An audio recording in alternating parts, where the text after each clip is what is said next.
नमस्कार सभी को। आज हम पढ़ने जा रहे हैं अपठित गद्यांश। संस्कृत विषय में यह एक बहुत ही महत्वपूर्ण है जो कि कक्षा 6 से लेकर 10 तक के सभी विद्यार्थियों के पाठ्यक्रम में आता है। अपठित गद्यांश ही कुछ ऐसा बिना पढ़ा गया गद्यांश, इसे हम किस प्रकार हल करें, ये इस वीडियो के माध्यम से जानने का हम प्रयास करेंगे। तो सबसे पहले परिभाषा आइए हम समझते हैं ये अपठित गद्यांश क्या होता है और इससे किस प्रकार के प्रश्न पूछे जाते हैं। अपठित गद्यांश, अपठित शब्द का अभिप्राय है जो पहले ना पढ़ा गया हो। अपठित गद्यांश पुस्तकों में से नहीं दिए जाते हैं। ये ऐसे गद्यांश हैं जिन्हें कभी नहीं पढ़ा होता है। इस प्रकार के गद्यांश देकर विद्यार्थियों से उन पर आधारित प्रश्न पूछे जाते हैं। तो उन प्रश्नों को हल करने के लिए विद्यार्थियों को कुछ बातें हैं जिनका ध्यान रखना आवश्यक है। तो यह है कि दिए गए गद्यांश को कम से कम 2-3 बार उन्हें अवश्य पढ़ना चाहिए। कि किसी भी शब्द का अर्थ समझ न आने पर वाक्य को ध्यान से पढ़कर उसके अर्थ लगाने का प्रयत्न करना चाहिए। कि विद्यार्थी को सबसे पहले गद्यांश 2-3 बार पढ़ लेना चाहिए और विद्यार्थी को ये कोशिश करनी चाहिए कि उसमें लिखे गए सभी शब्दों के अर्थ को वह समझ ले। वाक्य के आधार पर अर्थ लगाने की कोशिश विद्यार्थी को करनी चाहिए। एक पदेन वाले प्रश्नों के उत्तर एक पद में ही लिखने चाहिए। अपठित गद्यांश में सबसे पहला प्रश्न यही पूछा जाता है कि एक पद में उत्तर दीजिए। विद्यार्थी उसका पूर्ण वाक्य में उत्तर देने का प्रयास करते हैं, लेकिन ऐसा नहीं करके एक पद में ही उत्तर लिखना चाहिए। पूर्ण वाक्यन वाले प्रश्नों के उत्तर पूरे वाक्य में गद्यांश में से ही लिखने चाहिए। निर्देशानुसार वाले प्रश्न व्याकरण से संबंधित होते हैं, अर्थात इनका गद्यांश पढ़ने से उत्तर सीधा सीधा नहीं मिलता, बल्कि व्याकरण के आधार पर इनका उत्तर ढूंढना पड़ता है।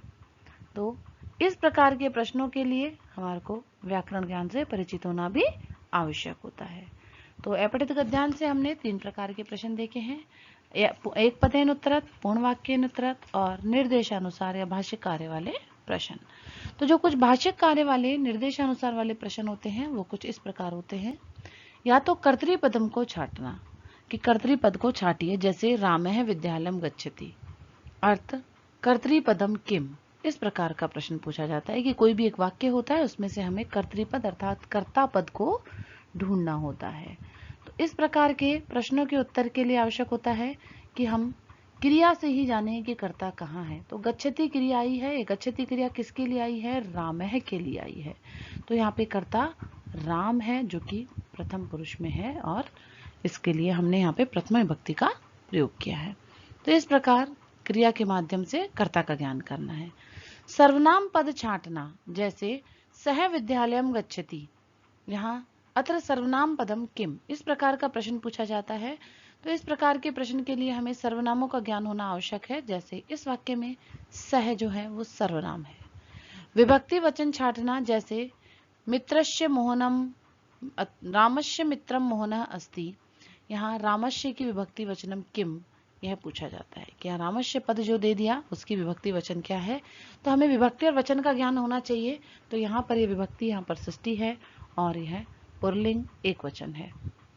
क्रियापदम छांटना, कुछ इस प्रकार प्रश्न पूछे जाते हैं कि क्रियापद बताइए। रामः विद्यालयम गच्छति, तो यहाँ पर हमसे क्रियापद पूछा जा रहा है तो हम बताएंगे क्रियापद है गच्छति, क्योंकि किसी कार्य का होना जहाँ पाया जाता है वो क्रिया होती है और उसे हम धातुओं के माध्यम से बताते हैं। तो यहाँ गम धातु का प्रयोग किया है गच्छति में, इसलिए यहाँ पर क्रियापद है गच्छति।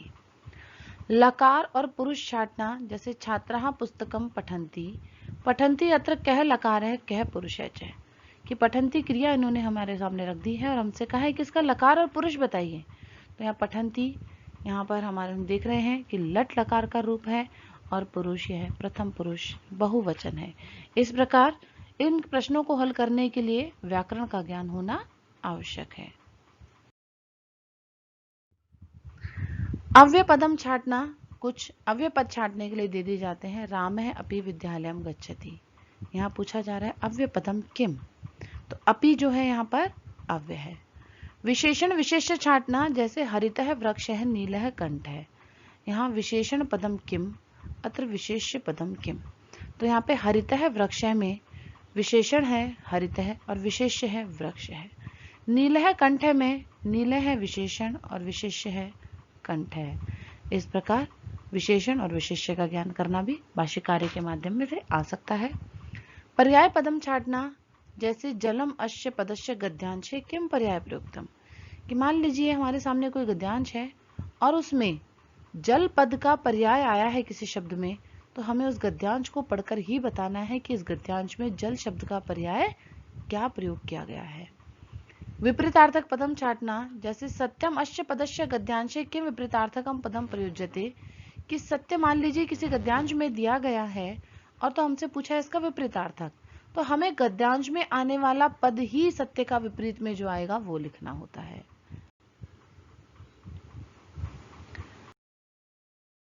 आइए एक पठित गद्यांश को उदाहरण के माध्यम से हम समझ लेते हैं। एकस्मिन् वने एक है जीवकः नाम सिंह वसति स्मः, एकदा एकः मूषकः तत्र आगच्छत्, सः सुप्तस्य सिंहस्य पृष्ठे अनृत्यत्, तस्य केशान् च अकृतन्त, तेन सिंहः प्रबुद्धः अभवत्, सः मूषकाय अक्रुध्यत्, एतत् दृष्ट्वा मूषकः अवदत्, कृपां कुरु मां च न मारय, इति समये अहमपि तव सहायतां करिष्यामि।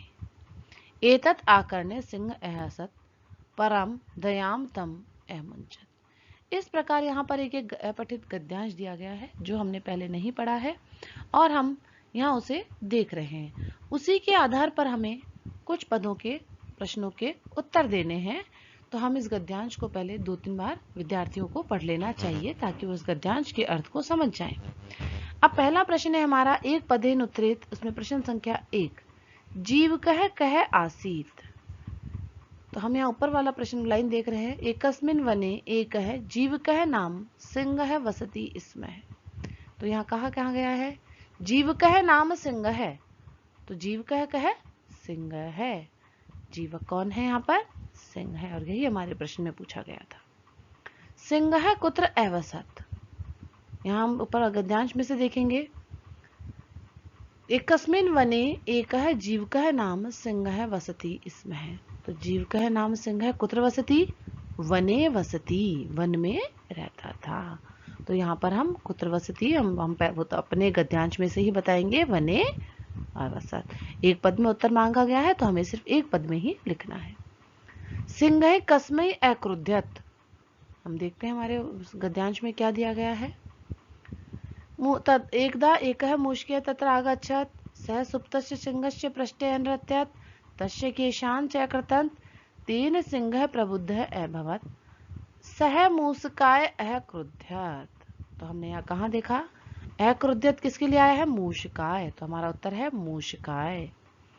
सिंहस्य पृष्ठे नृत्यं कः अकरोत्, तो हम देख रहे हैं यहाँ पर पैराग्राफ में हमारे को दिया गया है, पठित गद्यांश में जो दिया गया है, सुप्तस्य सिंहे पृष्ठे नृत्यत् सः, तो यह सह किसके लिए आ रहा है यहाँ पर, मूषक के लिए। तो मूषक है, शेर की पीठ पर नृत्य मूषक कर रहा था।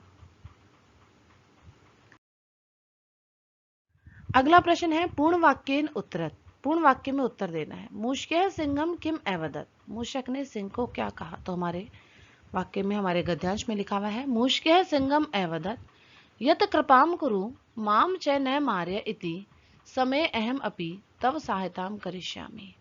तो ये हमने हमारे गद्यांश में से देखा है कि मूषक ने सिंह को क्या कहा था, तो वही हमने यहाँ पर उत्तर में लिख दिया। निर्देशानुसारम उत्तरत्, यहाँ निर्देशानुसार, जैसे वसति अत्र कः लकार है, वसति में कौन सा लकार है, यह हमें व्याकरण के ज्ञान से पता है कि यहाँ लट लकार है। सिंहस्य अत्र का विभक्ति, तो यहाँ षष्ठी विभक्ति है। तस्य केशांच अकृतांत, अत्र अव्यपदम किम, तो यहाँ अव्यपद के रूप में च प्रयुक्त हुआ है। मूषकाय अत्र किम वचनम, मूषकाय में यहाँ कौन सा वचन है, तो यहाँ एक वचन है। इस प्रकार किसी भी गद्यांश में इन 3 प्रकार के प्रश्न पूछे जाते हैं और उनका हमें गद्यांश के माध्यम से ही उत्तर देना होता है।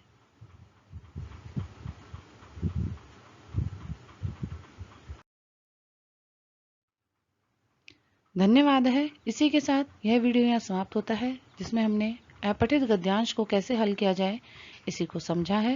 यह आपके परीक्षा के लिए उपयोगी रहेगा। नमो नमः।